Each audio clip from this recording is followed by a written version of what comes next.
What is up, YouTube? This is Alexa Unplugged, and on my channel I talk about spirituality, being unplugged from the system, all of the revelations I have had, and commentary. Today I want to discuss this video that my sister showed me about 3 years ago, and it's about a Christian man who decided to do mushrooms. Yeah, you heard me right. A Christian man who decided to do mushrooms. And this was around the time where she wanted to get me to get back into Christianity, and she showed me this video to basically illustrate to me that the devil is real, hell is real, and that there's a veil that's being covered over our heads. If you look into it, you will invite demons. So in this video, we have this Christian man who's giving a testimony.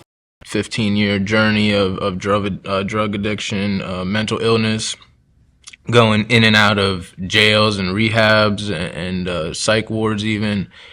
And around 2017, it all kind of came crashing down. I found myself homeless and at a bottom of bottoms. And I was crying out to Jesus and essentially ended up in jail and having an encounter with God that just completely changed my life and just changed me as a person. And in the beginning, he reveals to us, he used to do psychedelics. He used to do mushrooms, LSD, and all of his trips were pretty normal. He said he had good experiences. He said he's had introspective experiences that in a way made him a better person because he felt guilt and shame for the way he would treat people in his relationships. Cool. Eventually he becomes a Christian, right?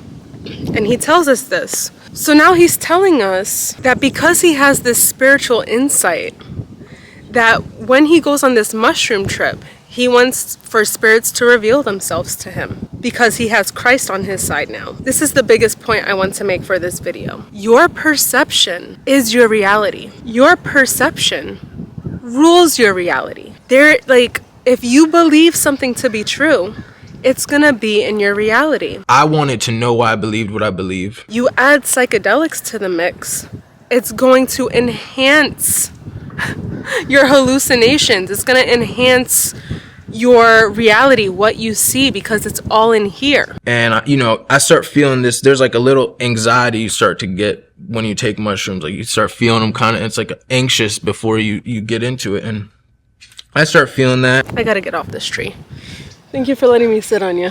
Okay, so he took the shroom and now he needs to talk himself out of this anxiety. So he goes to the bathroom and he talks to himself in front of the mirror. And he convinces himself that you cannot die on shrooms. You are good. I go in the mirror and I laugh and I'm like, Josh, you ate mushrooms. It's impossible for you to die. Like you can't die from mushrooms. Like, cause I was feeling like I was about to start dying. And what does God say?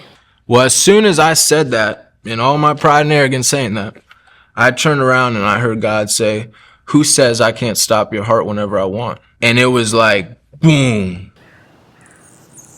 Who's to say I can't stop your heart right now? First of all, we have to dissect this. You have your idea of a God that's wrathful. According to the Bible, okay?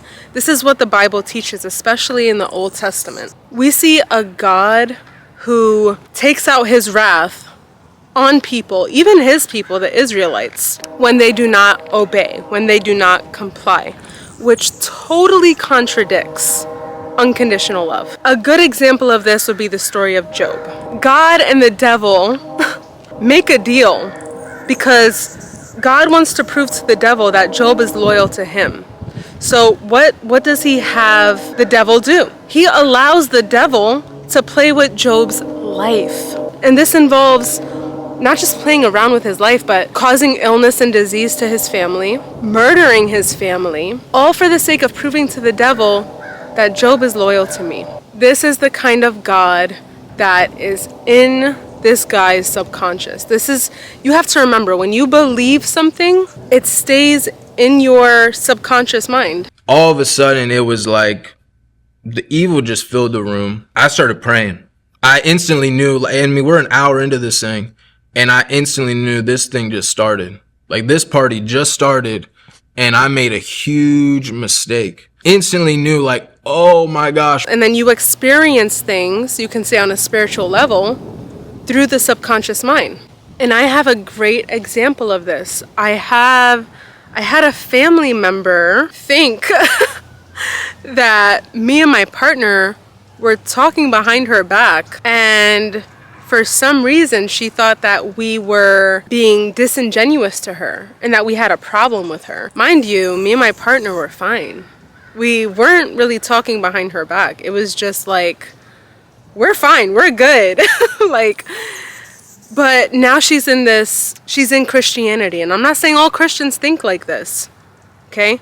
And I don't have a problem with Christians, okay? Because she thought that, she ended up leaving. She didn't say goodbye to nobody. Mind you, I had family, we had friends. She just left with her husband. And next thing you know, we're trying to find out what happened, and I kid you not, she blamed the devil. Basically saying that the devil causes separation. I don't believe in a devil. You mean you? But this is how it goes. When I was a little kid, and when I was heavy in indoctrination, I used to have dreams of demons, and that I would be in somebody's house and I would see demons and I would feel this intense amount of fear, and I would wake up with that fear because I believed demons were real. Anyways, so after this God says this to him, the God that he has created in his mind says this to him, all hell starts to break loose. I'd feel like I was dying, and I had to go back into the spirit. Like, I'm going in and out of my body. Like, I'm just like getting shot out into this like black void, and then I'm coming back in my body and feeling like I'm dying. I get back to my house, and this is where everything took a turn. I get into my bedroom, and I'm just on the floor. And at this point, I'm like fully just in the spirit realm. I'm leaving my body, and I'm just gone. And what happens is I find myself floating in this black abyss, and I didn't really know what was going on at first. And then vision started to come to it. Next thing I knew, I was in a hand.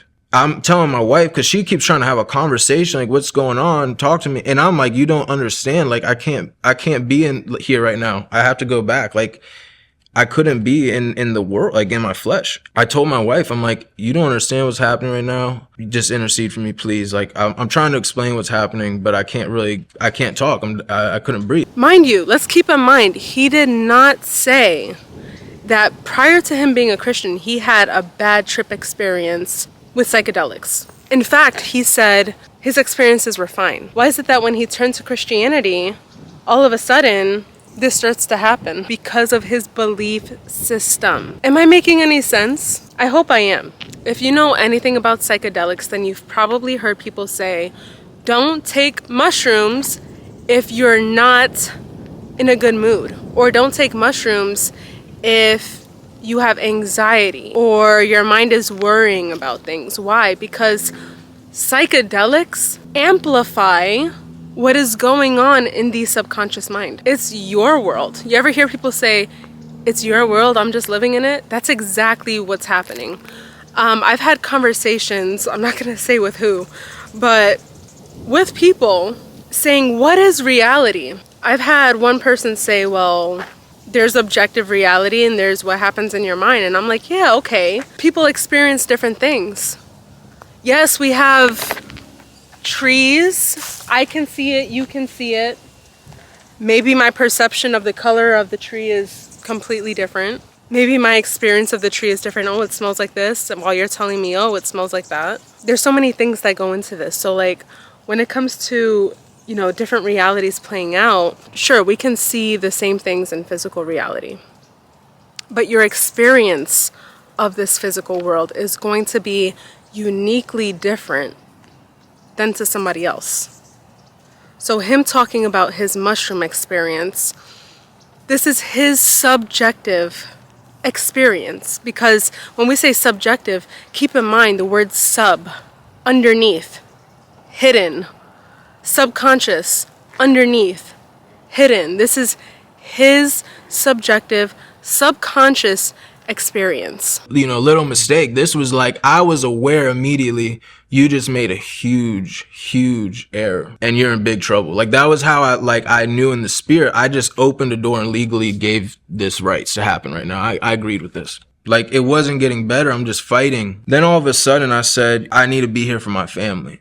I said, like, I don't know what to do. I've cried out for mercy. I said, God, I need to be here for my family. As soon as I started saying that, I started feeling the pressure of like death start to release me.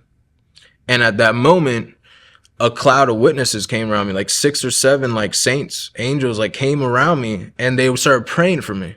I remember when my sister showed me this video, I was in this place. This is when I was doubting Christianity. I was right in between in this moment in time. I knew something wasn't sitting right with me with Christianity, and I also knew that there has to be a God.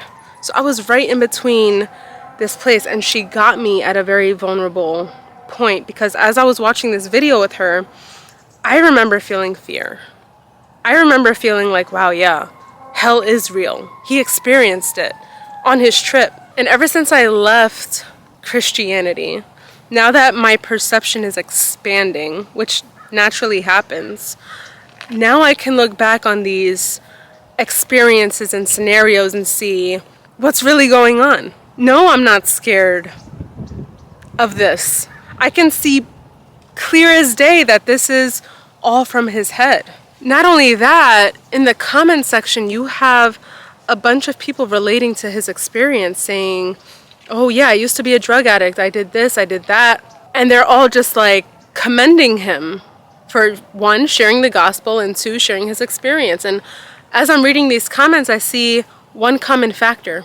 All of these people, or the majority of the people in the section, either suffered trauma, have bad mental health, or they were an addict. So what happens when you go that low? When I say low, I mean you're at a point in your life where you have nothing to hold on to.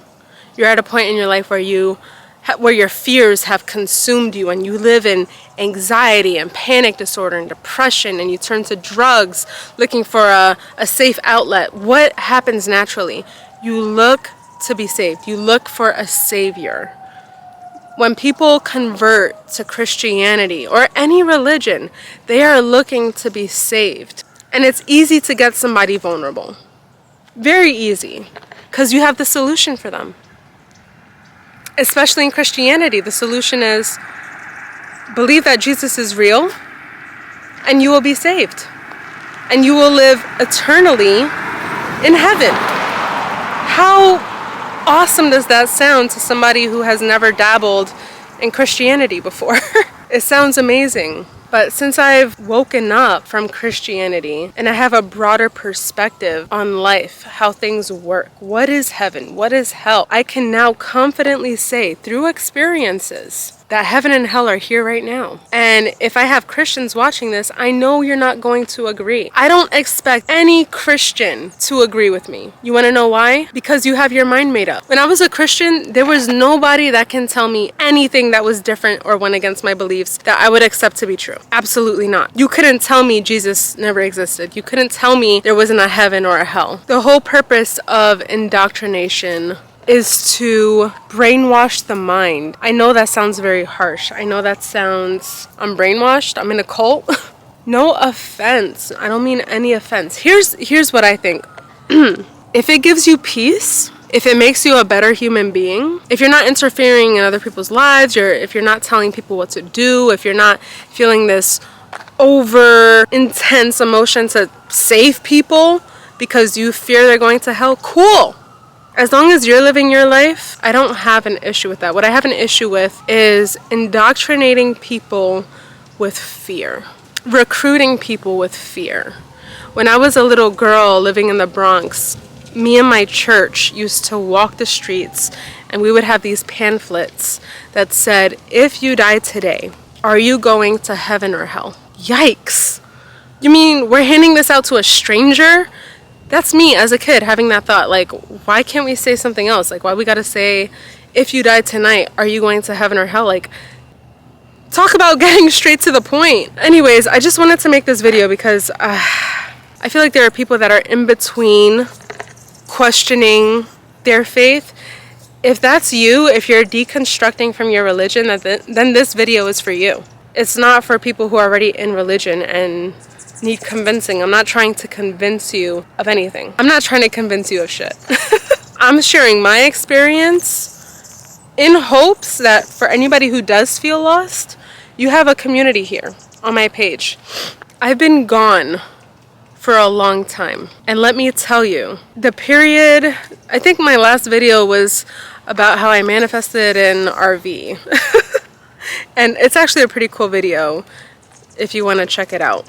But I've had all of this time to myself. Not to brag about like the changes and the growth that I've been through, but it has been a very transforming year, the year 2025. Now we're in 2026. I can't believe everything that has happened to me. I can't believe the person I am right now.